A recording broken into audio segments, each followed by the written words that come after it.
S of crossed out big A, little a, Phi, by Slavoj Žižek, read by Philipp von Gönitzer. How do we specify the dimension of this object in subject, which causes the presumption of knowledge? That is to say, there are objects and objects. In Lacan's teaching, we have to distinguish at least three types of object. To articulate these distinctions, let us return to the MacGuffin. We must not forget that in Hitchcock's films too, the MacGuffin is just one of three types of object. First, then, the MacGuffin itself, nothing at all, an empty place, a pure pretext for setting the action in motion. The formula of the aircraft engines in the 39 Steps, the secret clause of the Neville Treaty in The Foreign Correspondent, the coded melody in The Lady Vanishes, the uranium bottles in Notorious, and so on.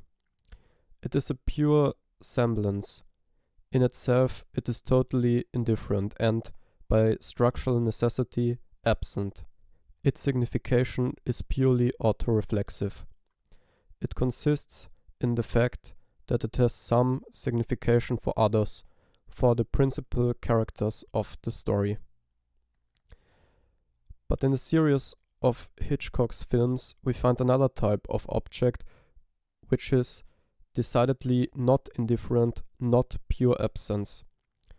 What matters here is precisely its presence, the material presence of a fragment of reality.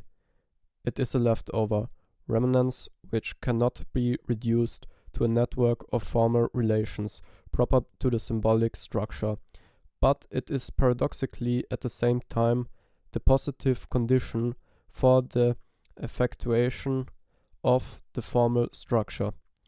We can define this object as an object of exchange circulating among subjects, serving as a kind of guarantee pawn on their symbolic relationship. It is the role of the key in Notorious and Dial M for Murder, the role of the wedding ring in Shadows of a Doubt and Rear Window, the role of the lighter in Strangers on a Train, and even the role of the child circulating between the two couples in The Man Who Knew Too Much. It is unique, non-specular. It has no double. It escapes the dual mirror relation. That is why it plays a crucial role in those very films which are built on a whole series of dual relation, each element having its mirror counterpart. Strangers on a Train, Shadows of a Doubt, where the name of the central character is already redoubled. Uncle Charlie, Niece Charlie. It is the one which has no counterpart, and that is why it must circulate between the opposite elements. The paradox of its role is that although it is a leftover of the real, an excrement, it functions as a positive condition of the restoration of a symbolic structure.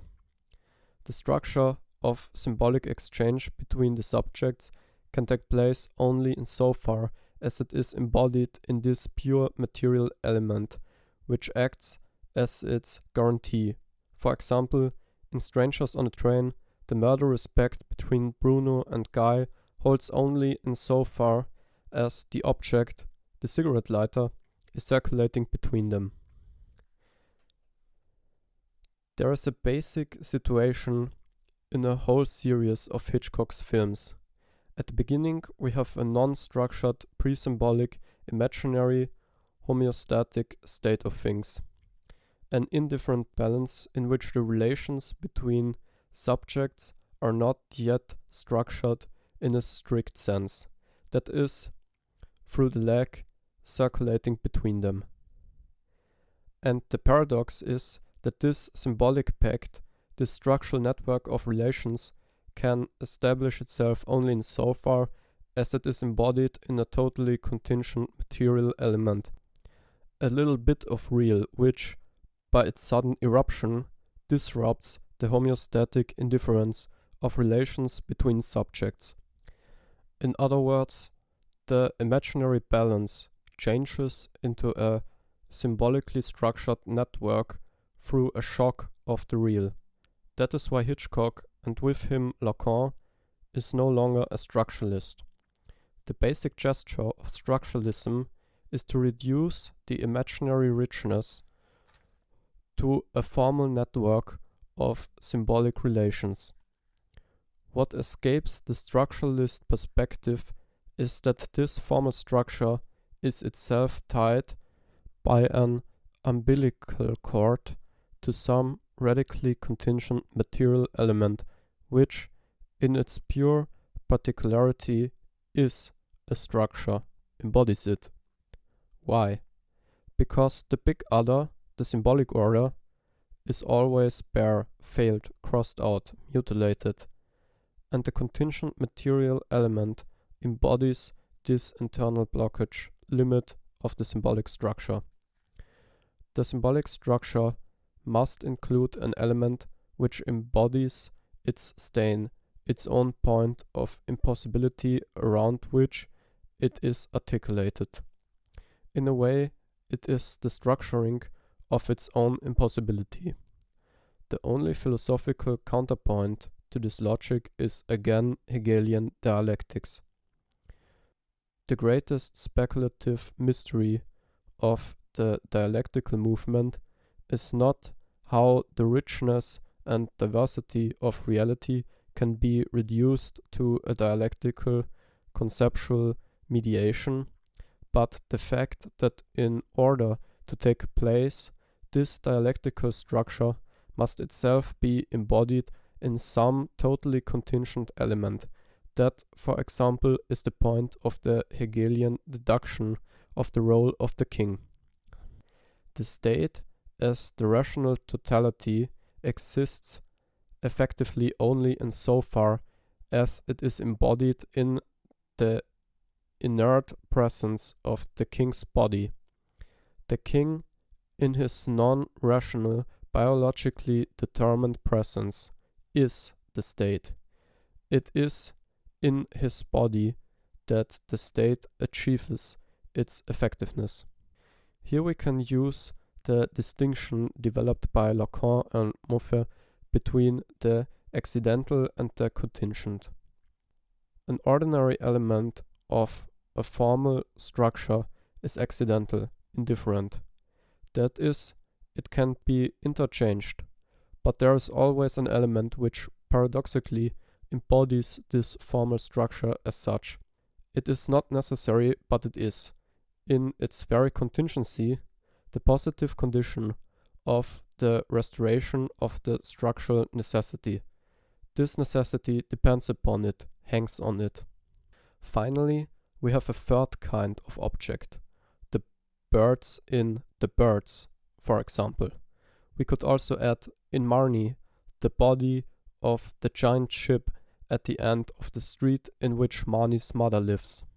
This object has a massive, oppressive material presence. It is not an indifferent void like the MacGuffin, but at the same time it does not circulate between the subject. It is not an object of exchange. It is just a mute embodiment of an impossible je suis. How can we explain the logic of consistency of these three objects? In his seminar, En quoi, Lacan proposes the scheme of it. Here we have to interpret the vector not as indicating a relation of determination, the imaginary determines the symbolic and so on, but more in the sense of the symbolization of the imaginary. So, the MacGuffin is clearly the object partie A, the leg, the leftover of the real, setting in motion the symbolic movement of interpretation. A void in the center of the symbolic order, a pure semblance of the mystery to be explained, interpreted.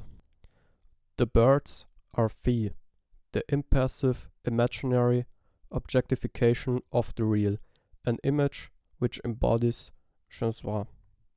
And finally, the circulating object of exchange is S of crossed out big A, the symbolic object which cannot be reduced to imaginary mirror play, and which at the same time embodies a lack in the other, the impossibility around which the symbolic order is structured. It is the radically contingent element through which the symbolic necessity arises. That is the greatest mystery of the symbolic order, how its necessity arises from the shock of a totally contingent encounter of the real, like the well-known accident in the Arabian Nights. The hero, lost in the desert, quite by chance enters a cave. There he finds 3 old wise men, awoken by his entry, who say to him, "Finally you have arrived.